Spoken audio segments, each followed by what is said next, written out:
Κάθε που θα λες ένα παραμύθι στο παιδί σου, όταν φτάνεις στο σημείο έζησα να αυτή καλά και εμείς καλύτερα, να με θυμάσαι. Θέλω να με σκέφτεσαι για να υπάρχω. Κοπέσατε. Πυρ!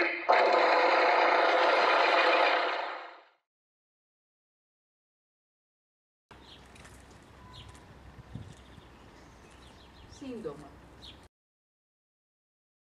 Χωροφύλαξ Κωνσταντίνος Λιτοβόης, 50 χρονών. Εκτελώ εντολές. Δεν θέλω άλλο να εκτελώ εντολές. Παρετούμε.